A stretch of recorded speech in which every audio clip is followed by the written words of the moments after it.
Located along the Mississippi River, La Crosse, Wisconsin surprised me with its stunning river views and small town charm. Here's how I spent one perfect summer day exploring this underrated Midwest gem. Welcome to La Crosse. Our first stop was the Grandad Bluff Park, one of the most iconic spots in La Crosse. It rained so much earlier today and I thought we had to cancel our trip, but thankfully the sky has brightened up more since we got here. And I also found that people here are really into exercising, as I saw so many people from different age groups running in the park as we drove by. This was the first parking lot we passed by, and we'll be on this trail for a bit. And about 5 minutes walk down this trail, you'll reach the first overlook point. This view was pretty amazing, but most of the city look was blocked by trees. But no worries, you'll see even better overlook points later in the video.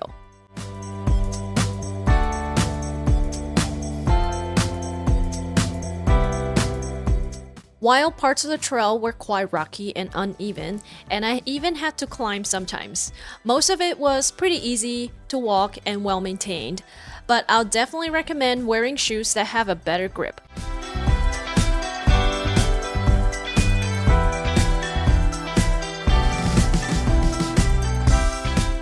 Oh wow, can you believe I just walked down from there? The bluff formations make this area a hot spot for rock climbing because they are tall, rugged, and full of sharp edges and vertical faces, and that's exactly what climbers look for. And we happen to run into a group, probably local students, rock climbing here. All the trails are color-coded, and at some point along this trail, you'll hit an intersection and choose a trail you want to continue on. Oh, and by the way, there are both walking and biking trails. And at some point along this trail, I came across a striking 90-degree split rock formation, a natural corner where two massive rock faces meet at a sharp right angle. It almost looks like the bluff was sliced cleanly by nature, creating this dramatic wall that towers overhead. As we continued to walk, we found another overlook deck. Don't know if this is a secret spot or something, we were the only two people here. And the views from this overlook point were absolutely breathtaking. I could see the entire city layout below. Grids of streets neatly dividing neighborhoods, tree-lined roads, and pockets of greeneries scattered throughout.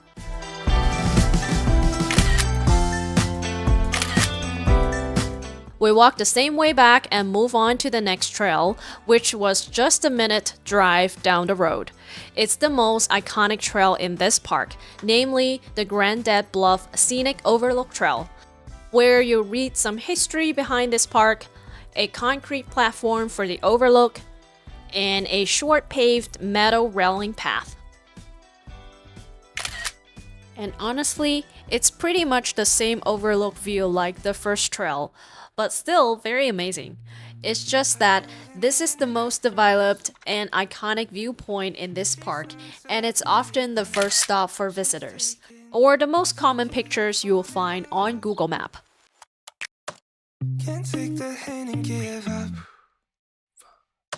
My mama told me don't talk to people you haven't. Alright, after the park, we went downtown and planned to find a place to eat lunch here.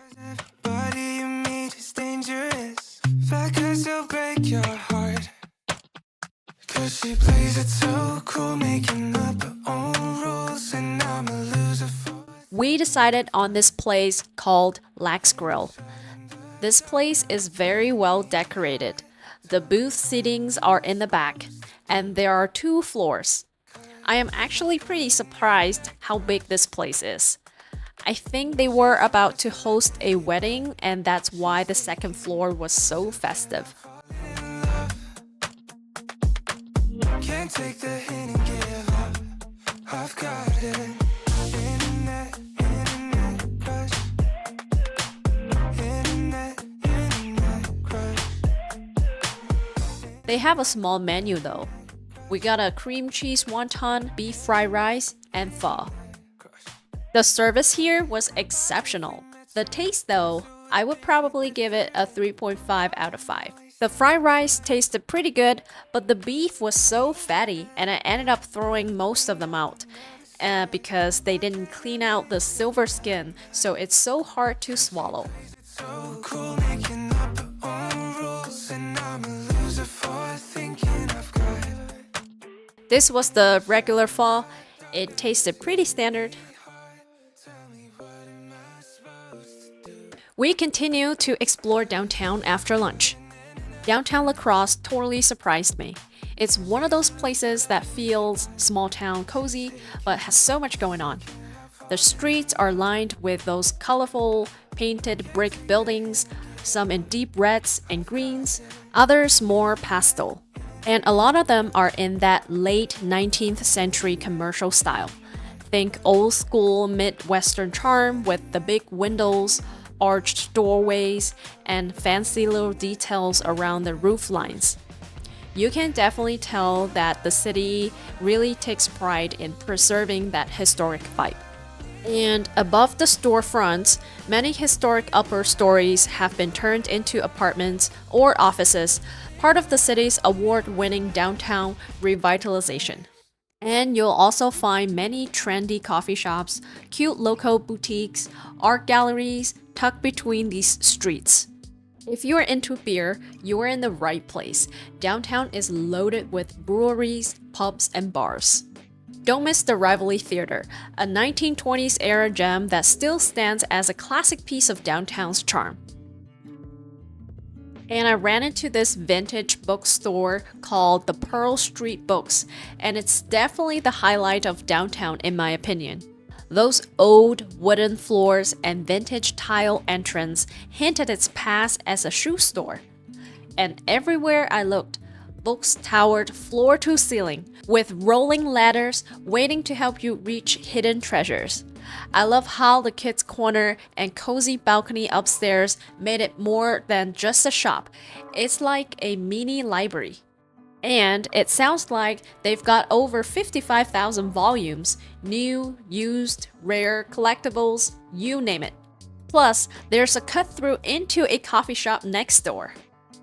The Riverside Park is definitely a must-visit in La Crosse, and it's just a few minutes walk from downtown. We followed a wide, tree-lined avenue. It's part of the King Street Greenway, where tall shade trees formed a peaceful canopy overhead. Along the way, we passed rows of rental bikes and broad green lawns where people can picnic or just sit and relax.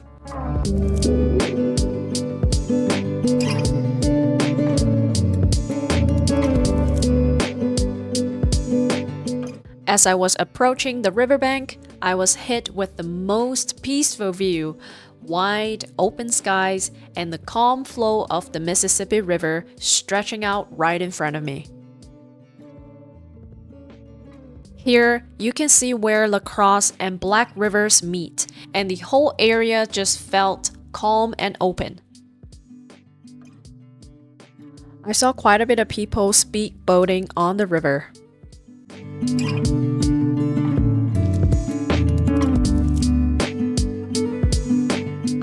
Walking along the riverbank felt incredibly relaxing.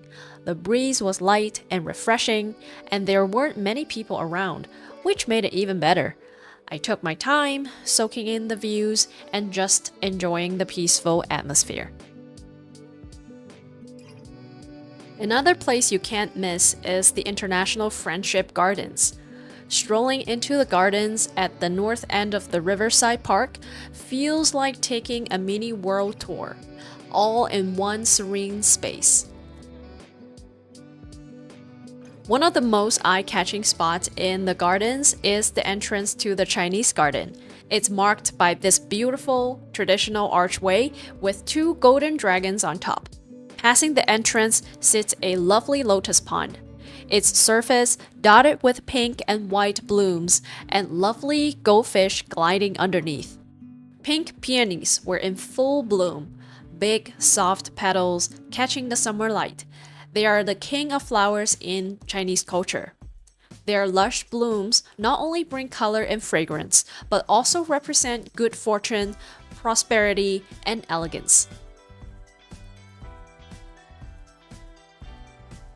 The Chinese Garden is one of the most detailed and peaceful areas in the International Friendship Gardens. It features a traditional archway with golden dragons, winding stone paths, a lotus pond, and symbolic plants like peonies and bamboo, all designed to reflect balance, harmony, and beauty in nature.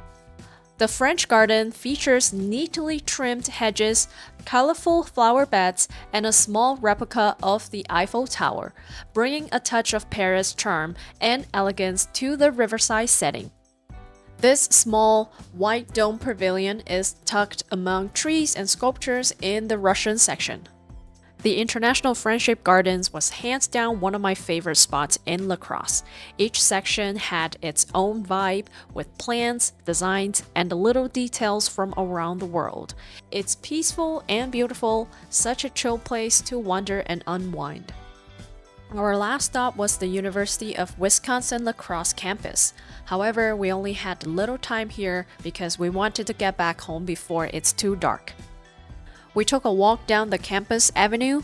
The campus was very leafy, with wide green lawns, old trees, and peaceful walkways were peppered with colorful summer blooms. And you can see the bike racks lined the street. I was hoping to visit the library, but it was closed for summer hours. We then popped into the student union. There was one staff at the welcome desk, otherwise it was empty and quiet. The student union seems to be a very cozy place for people to hang out.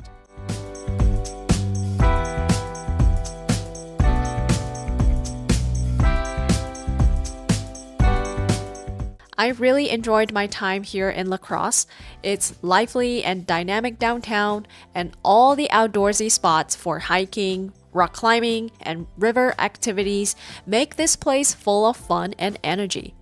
A day here wasn't nearly enough to see it all, so there's definitely gonna be a part 2 sometime in the future. And I will be exploring another cool city in Wisconsin soon, so make sure to stay tuned for that.